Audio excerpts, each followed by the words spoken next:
I remember the first time like my mother-in-law like saw banku and pepper. She was like waiting for the soup Yeah. to come, I and she remember. was like, "Where's the soup?" And we were like, "Which soup?" That's You're like like, it's that's the banku and soup. It's like, pepper. huh? Let's find language now in the house is always gonna be because yeah, I was always like, Get used "Why to are you it. shouting? Oh Like, why are you yeah. shouting?" One look and I breathe. Hello guys and welcome to my YouTube channel. So today we're winging things. My husband has been running away. Okay, scratch that. Not running away per se, but he's been too busy for me. I've been trying to drag him for us to come and sit down and introduce ourselves and all. You guys have been seeing him posting here and there, but we haven't actually had the chance to, I guess, connect with him one-on-one. So today we're just going to be talking about us. Most importantly, we're going to be talking through our experience being in an international marriage, right? So as some of you might already know, some may not, we are currently in an international marriage where I am Nigerian and he is Ghanaian, even though now I'm Ghanaian because obviously we're married. But anyway, I'm originally Nigerian, he's Ghanaian, and we just wanted to talk a little bit about our experience being in, even though a West African marriage, but still an international marriage where, you know, the tribes are different, cultures are different, and all of that good stuff. So yeah, we're going to be sharing real experiences, all that we've been going through. And the intent for this is really for those who are currently dating, you know, internationals. If your fiance is international, this is definitely something you would want to watch to see if that's applicable to you. Maybe you can pick some nuggets, who knows. And for those who are already experiencing it, please share if this is something that's relatable, or if you know there are other things that you guys are also sort of seeing. Please do well to leave them in the comment section. Okay, so without further ado, let's get into it. Okay, I'm so excited, right? Because of course my better half is here. Continue these conversations by just sharing, okay, our experience, like lived experience. So we've been married 4 years now, Yeah. close to 4 years. And yes, we probably haven't been married for the longest, but trust me, it almost feels like 40 years. However, it doesn't even take up to a year for you to really start facing those international or intertribal sort of differences in the marriage. So I wanted us to quickly talk through, you know, what are the pros and cons? Maybe for some of you who are currently also maybe in the same position we were a couple years, like years back before we got married.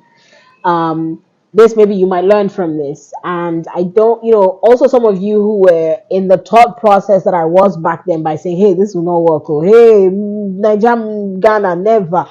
Child, we're a witness, right? So we want to share pros and cons just from my experience that you guys can take into account if you're looking to take that leap, or if you're already in it, if it's something that, you know, it's relatable to you.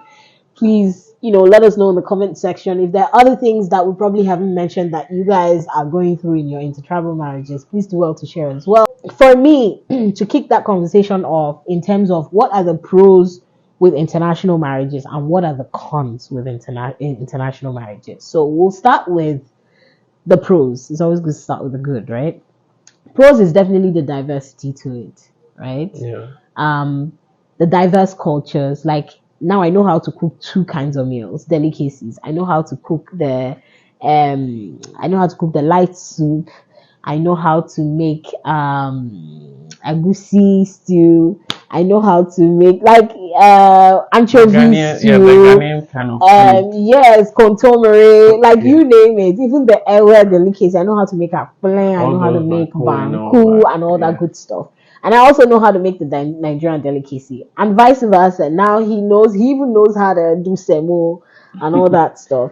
He also is like he eats even 80% of the time, especially now that we're in Canada, because it's difficult to find Ghanaian sort of raw meals that Yeah. to cook. So now 80% of the time he eats Nigerian food. So it's the diversity there. Yeah. It's the fact that, you know, we're sharing different cultures. Like sometimes we just sit and all we talk about was, like, I remember when, you know, like if we have a funeral Like we talk about, oh, this is how this funeral went. Or this is my place. Oh, this is how it will go. That kind of stuff. Like it brings up conversations.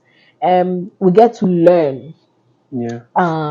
Another thing is also just holiday, right? When it's Christmas, like we can decide to take our kids this year, Christmas, we can decide to take them to Nigeria for holiday, and the next year we decide to take them to Ghana for holiday and stuff like that. So just merging those two cultures is one. Language, it also can be a con, but it's definitely a pro because I get to learn new languages, vice versa. What's your sort of experience as an advantage with international marriages? So it's more of the exposure to different culture, like you said, and learning about the personality of different people. Yeah. For instance, where I grew up, or like in a typical Ghanaian setting, you'd find Ghanaians are more calm people, comfortable in their space, and learning about Nigerian culture and their personality. We're loud, not really loud, but when it comes to being taking initiatives, like pushing themselves out of their comfort zone, like going beyond their boundaries. When it comes to entrepreneurial spirits, like business minded, they want to grow. Like even if they are operating in this space, they want to maximize, like create a brand for themselves and all that. And they are vocal. Like it's not like Ghanaians, we don't talk, but I think they are more vocal. So which is a good thing, because that has also helped me to like come out of that space a little bit, and like culturally that's a good side of the cultural experience, and to a point like the kids get to learn about different cultures, different countries, and how people behave and relate in a positive way. The foods, like you said, you learn like more delicacies and all that, and it also makes you to like just become more accommodating, in the sense that you need to be able to, for you to live in the same space, you guys need to accommodate each other. There should be trade-offs in terms of the cultural differences, so that would also make you like become more accommodating, and being able to appreciate others more, tolerant as well. So those are the positive things like it brings out of you, so that you guys can be able to coexist in that same space. It definitely teaches you to be patient. It teaches you to be more tolerant and accommodating cultures or behaviors that you're probably not used to. It teaches you, I'll say, to be like open to learning, like not to, because prior to marriage, I would say narrow-minded, but I was always set in my ways. But after marrying him, I learned to be a bit more diverse in my thinking, to accommodate things. I learned to just not see things just the way that I've known or learned, like in my own way, but to be open to actually learn across board, right? So that's definitely something. I'm more open-minded, simply put. So that's it. Like, and it's just the fact that I still, like, you get to learn a lot every day. Like every day I learn new things about him, family, culture, I learn new things. Sometimes we could even be seeing like some of these Twitter wars and everything, like Ghana jollof, this one jollof. By the way, both jollofs are good, Charlie. I can tell you that for a fact because I tried both, right? They're good. But when you see those things, it's so interesting because we'll come to each other and we'll just be laughing. I'm like, which jollof? Sometimes I even make Nigeria jollof. I'm like, okay, tell me, let's be real, So it brings the fun, and the excitement to our marriage as well. Even with our accents. I remember one time, like we spent the whole night just laughing about the accents. When I was like, saying call the doctor. I'll be like, doctor. He was like, what did you say, doctor? Doctor. By the way, Ghana is doctor. And I will also be yapping here. I was like, is it doctor? I was like, what are you saying? So anyway, we always have those bands and it just makes it more fun, like just learning. So maybe moving on to the disadvantages, right? And the learnings we picked from it. So it's not really a disadvantage. Yeah, exactly.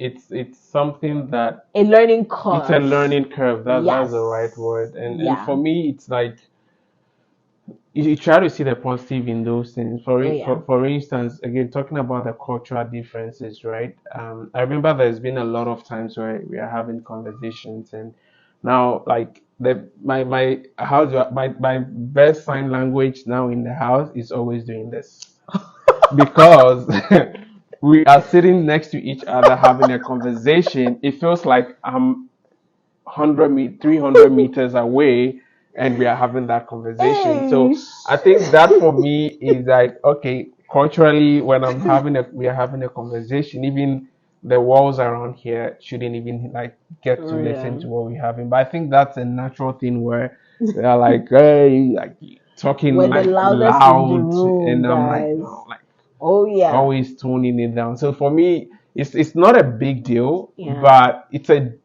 at the beginning, I was always like, why are you shouting? Oh Like, yeah. why are you shouting? He would ask Why me, and are I'll you be looking at shouting, him you like, know? shouting what? We ain't shouting over here. We just chatting. When I'm shouting, you gonna know. And I'm like, do you realize I'm just here with you? Like, can we just talk in the space? Let me tell you what happened. One time, my friends came to visit me.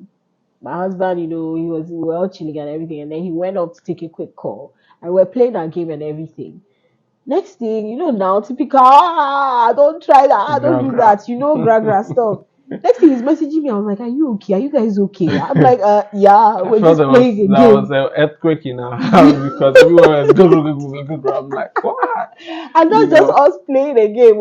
Hey. So we had a conversation, in fact, that night. He was like, that he almost actually wore his Superman cape to come and break fight or whatever. I'm like, dude, it's not. So those for me, that is like a very different experience, right? And for instance, it's a normal feeling for her, like for Nigerian to say, are you all right? Are you all right? Okay? Culturally for me, I'm like, we don't do like we don't in passing. Yeah, like, and it's a normal thing. Like how it's normal for me. Like, is he all right? What's wrong with him? Those kind of things. Like for me, culturally, saying something in a local dialect, like "Owejimian," which means "Are you a fool?" and those kind of things is like it's a proper insult. Like you are telling this guy, like you get it.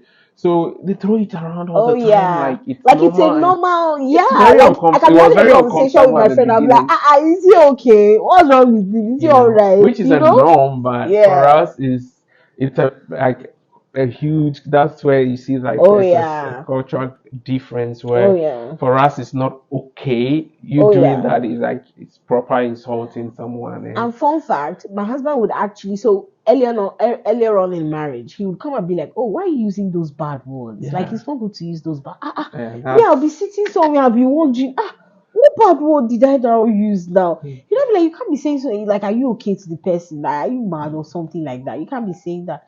I'm like, but like it's not like we mean it. We just say but like but for us culturally those things like you don't Yes. And fun fact, guys, I also learned on my side that Ghanaians are the most polite people ever. Like you'd see even in the way they answer you. Like sometimes I ask my husband, oh, are you hungry? He'll be like, yes, please. But then I'm like, what is that? So we just say yes. Are you hungry? Yes. Do you want to eat? No. But he would actually say no, please.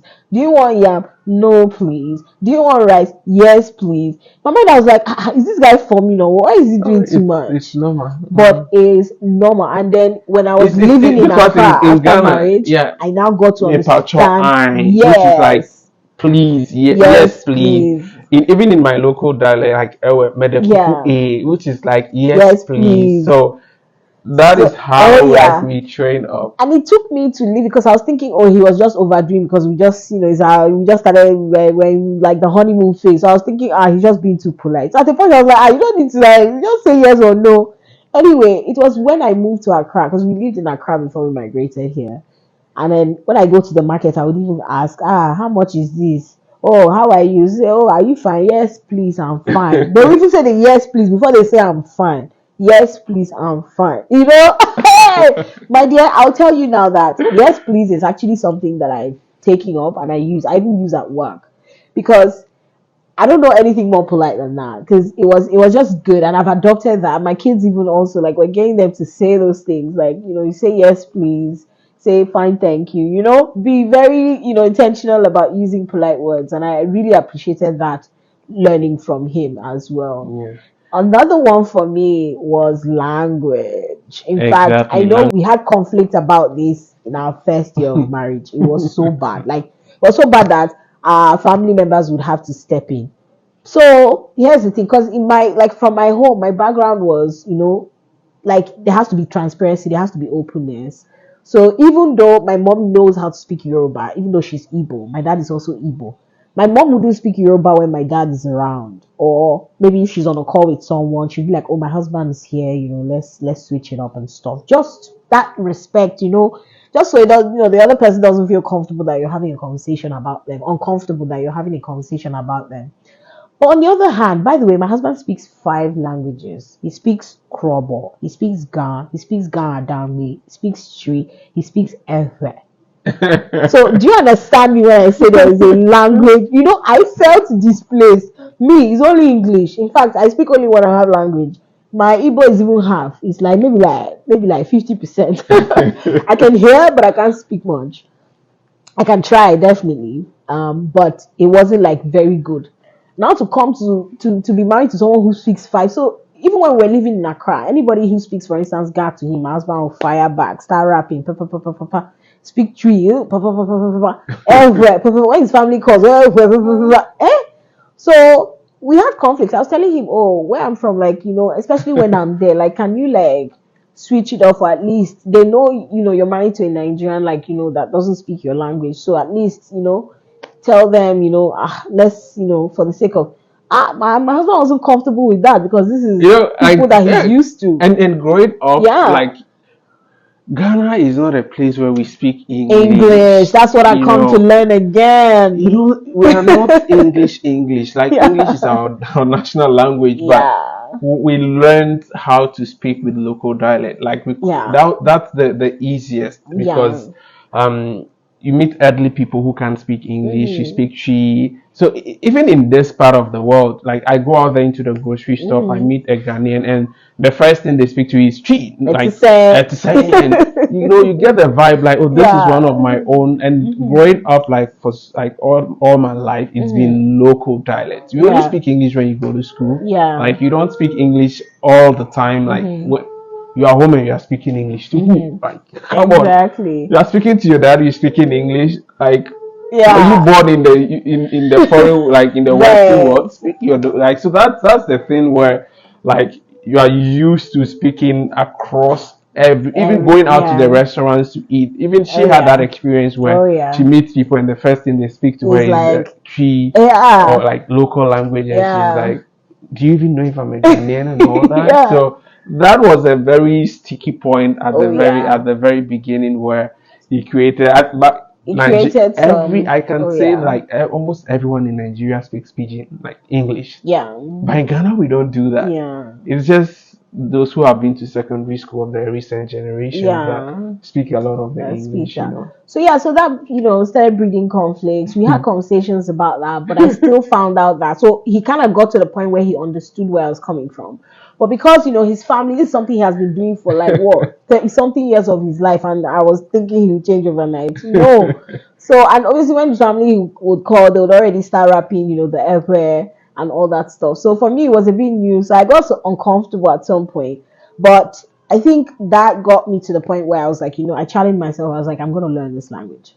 I even remember it was his younger brother that was putting me through. Shout out, Duji. It was his younger brother that was putting me through, like, we're proper doing lessons. He was teaching me Twi. And the thing is, at that point, I was confused. I was like, okay, which one will I learn? I definitely can't learn all 5 of them.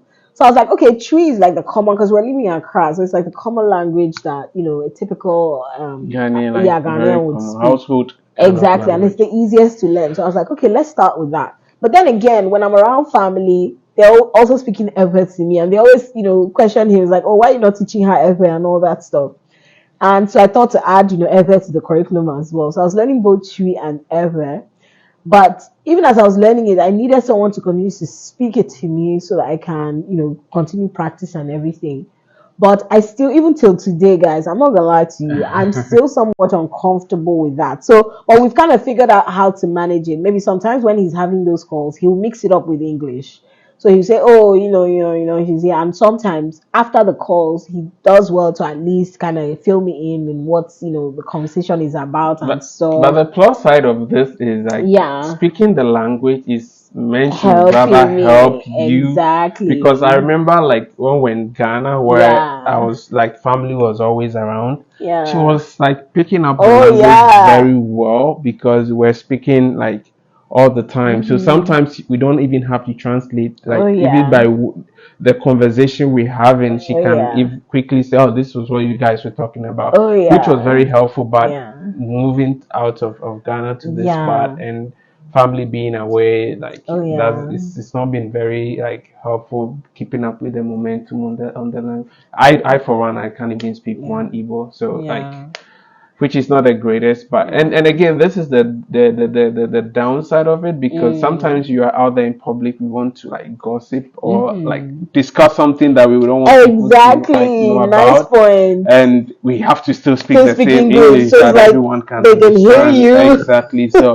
that for me is like like okay, if we both understand the local language where we can have conversation, it will be good to like have certain conversation outside in public where we don't want like everybody else to be involved and all that.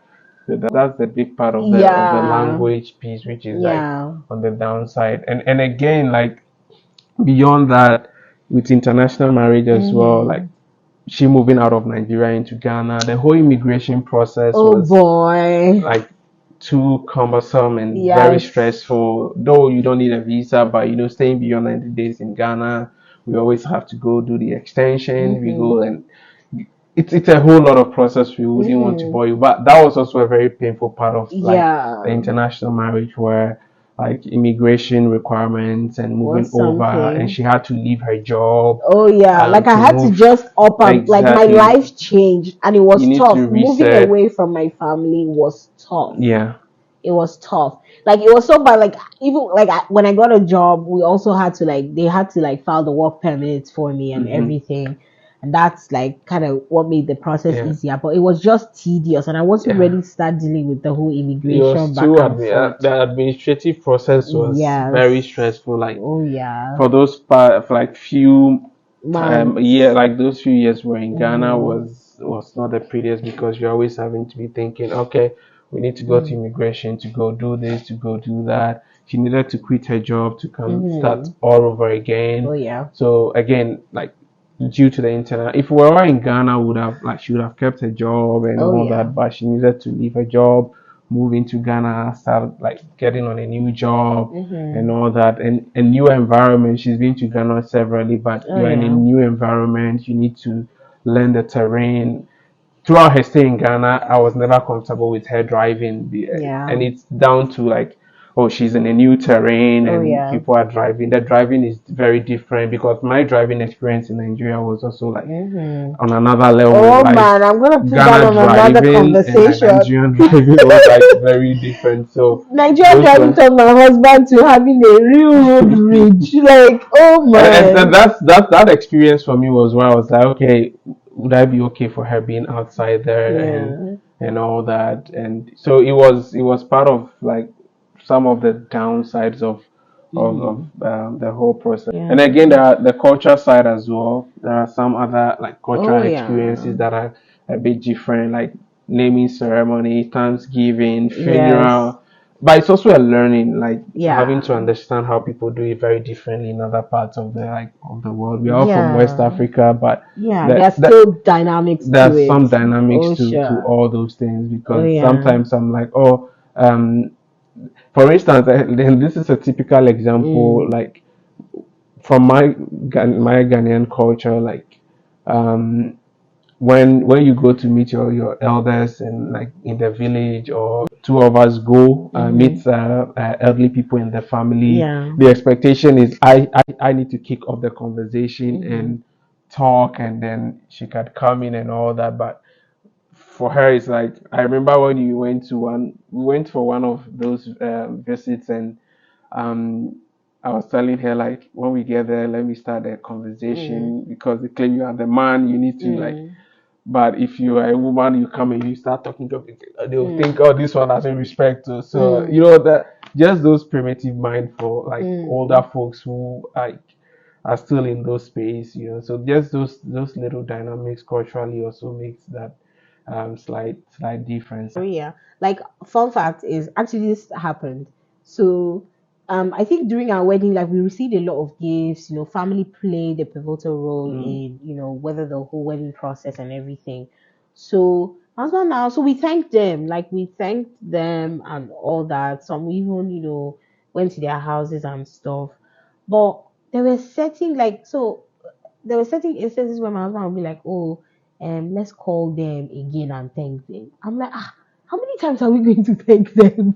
Yeah. So for me, it was like, because for us, like when a gesture is done, you thank there and then and get it over with. Like you thank them. Obviously, you have to be grateful, for the rest of your life and still show, appreciation. But it's not like you call them again and thank them, then you call them again and thank them. Anyway, so my husband was like, I was not like, why do we have to both thank them now? Like we even went to their house. Yeah, so, But so he's for her, I like, think it's yeah, also a cultural thing, and also for my family, yeah, growing up, if you do give me a gift, I say thank you right now. yeah. We're trained that even in the next morning, like when you wake up in the morning, like or you pick the phone or you reach back to the person and say, "Oh, thank you for yesterday." It's just to like really tell the person how much you appreciate that. And it wasn't just like, oh, take this gift and oh, thank you. But the next day you still make that conscious effort to go. And it was a bit strange to her. I remember after our wedding, I'm like, oh, there are certain key people that came to Mhm. travel all the way with us to Nigeria and even to Ghana. So I was like, oh, culturally, you need to go to visit like those elderly people, go to their homes and go and thank them in person. They're like, those people couldn't call them and say thank you. I'm like, no. When we needed them to do something for us, we went to their homes to like or extend the invitation to them. So unto whom much is given, much is expected. So we need to go Right. back and like say those thank you, which is a cultural thing we do Yeah. from where I come And from even after and all that. visiting, he'll still come and be like, "Oh, but we need to call them again." I'm like, "But we just went to visit them." Anyway, Yeah. but that was really interesting because some of the things that you know I learned as part of their culture is not something I'm now incorporating in my daily life because now, especially like my friends come over, like they always come bearing gifts. Like most of my friends, they know themselves. They're watching this.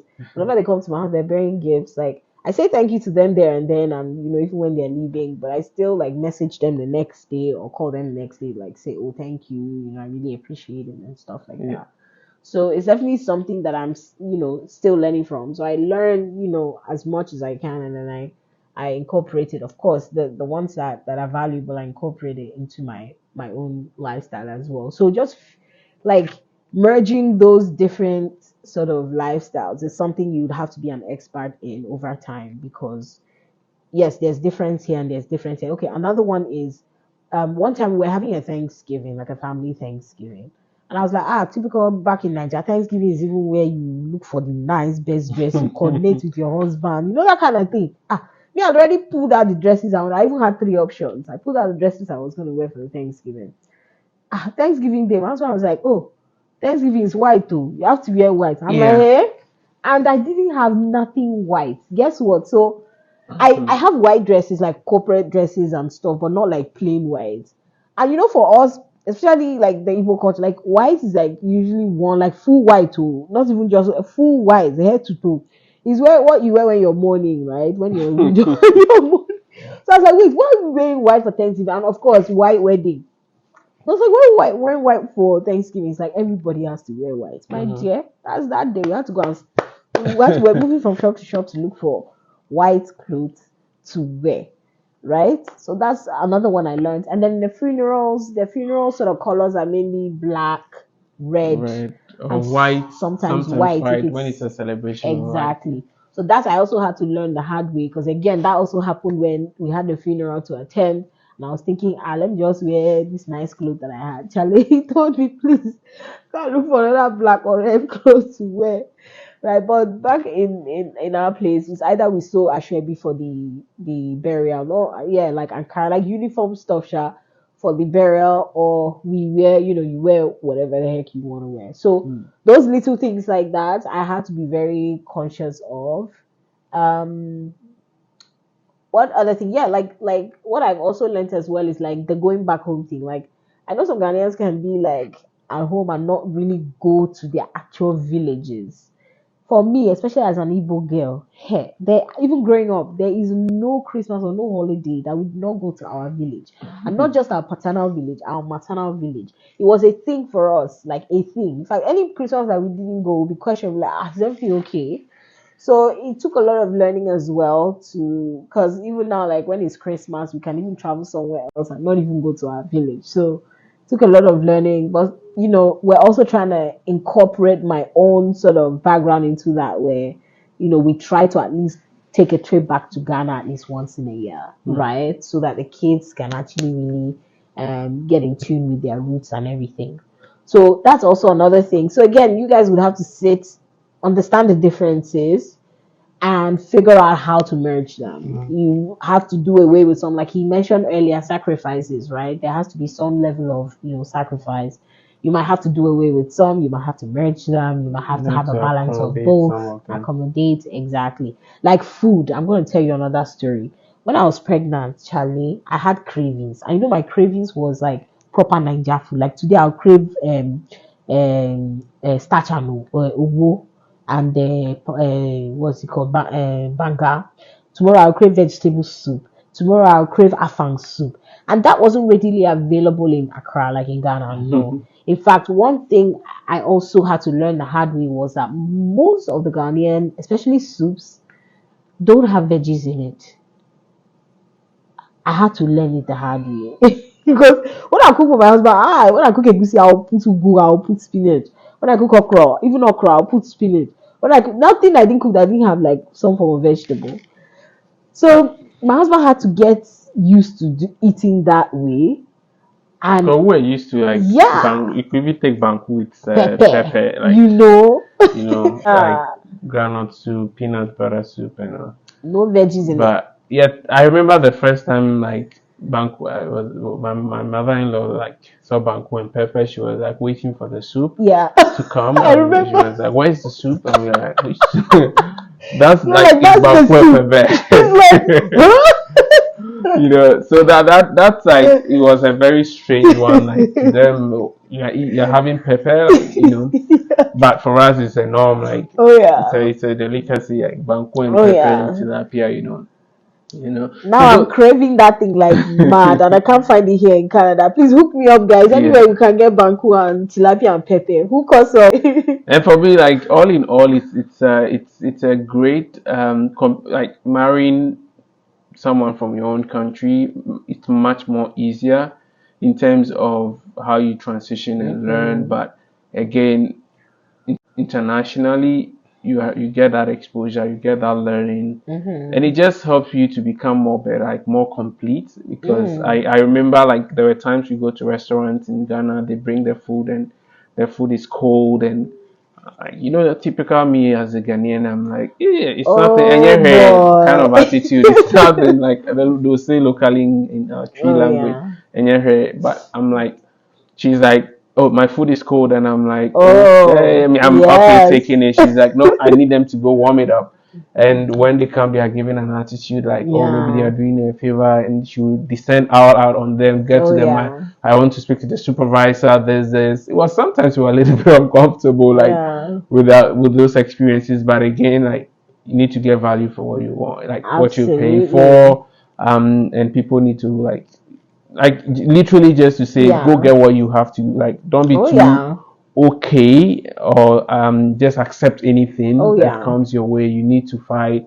You need to be driven, which are a lot of things I have and now learned. He's now better at doing those things. By the way, fun fact, just to what he's saying, I found out that earlier on in the marriage, I had to be the one, like, I almost felt like I had to like fight for him. Not in a way like physically fight, you get what I mean?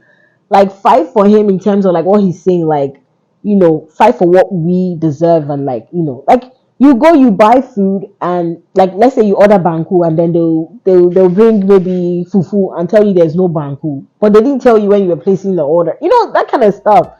And then I was always like, okay, I mean, for him, and he loved banku, like he doesn't like fufu. He doesn't like fufu. So, but he'll now manage just to eat. Okay, so no, so peace will reign. For me, child, I'm bringing out money, hard-earned money, to pay for my banku, which you took the order for, and now he's gonna have to eat the fufu that he don't like, and then maybe throw up later just to accommodate you. Hell nah. So at that point, I found that I had to be, like speaking up in terms of, hey, we can't have fufu. Like we ordered banku, so it's either you give us banku or you refund our money and we go elsewhere. And somehow the banku magically appears. But sometimes you find that they are intentionally just trying to take advantage of you because they know, oh, as a Ghanaian man, you're not gonna say anything. You just let it pass, Charlie. So that's where I knew I had to step in most times. Like I even see some friends do him dirt, and that would just freak me out. And I'll be like, you shouldn't be taking this, right? But he's always giving like 100,000, 50,000, 10,000 other chances and stuff. I learned that a little bit from him, give the benefit of doubt and stuff, but definitely still call a spade a spade. So it's definitely one thing I don't like play with is, like they say, closed mouths don't get fed. Sometimes, especially in the Nigerian culture, I know for a fact that it was a Nigerian who, you went to a Nigerian restaurant, you ordered maybe pomo, and they gave you beef. You ask for your pomo now, generally. It doesn't have to be fight, but that's just like you'd have to ask for what you requested, and sometimes you have it, sometimes you don't, but at least you ask. So that's something that I had to do. He wasn't comfortable with it sometimes because he would be like, hey, don't worry, don't ask, I'm okay with it. But I knew deep down, because I know the man I married, he's not okay with it. He was just managing. So over time, he's now even learning to so default now, even when we go out, I see him like, hey, we ordered a table for 3. Let's please have a table for 3. I see him do that. I'm like, oh, champ. So these are some of the learnings across board. I think there's so much more, but obviously, we can't say a lot in this video. We can definitely create another series for it. So if you think you want to continue to learn more about our experience being in an international marriage, please just leave the comment below, and we'll definitely create another video for this. But yeah, it's we're going to close to just say that international or non-international, don't put too much thought to it. I think the focus should be on the person you're marrying, the personality. Leave where they are from. Yes, family plays a huge role and all of that good stuff, but your family will align eventually. Once you guys align and God aligns, your family will get on board. So once there's love, once there's respect for both cultures and the dynamics, once there's an understanding and good communication of, okay, this is how we do it, this is how I've learned to do it, okay, but this is how we do it, and then let's do it this way going forward, then you're good, right? So it's just to say, pick the learnings in the highs and the lows, just continue to stay aligned, continue to have those conversations, because I learn every day. I've not even finished learning all the cultural things. I'm sure he's not done learning from ours as well, but we continue to do that. So yeah, so this is as much as we can go for this session. But yeah, if you like this and you want to know more, please just put a comment below. I'll definitely create more content around this. So thanks guys for watching. Just like, share, subscribe. There is more we'll share with you on the journey. Absolutely. Thank you. Thank you. Bye.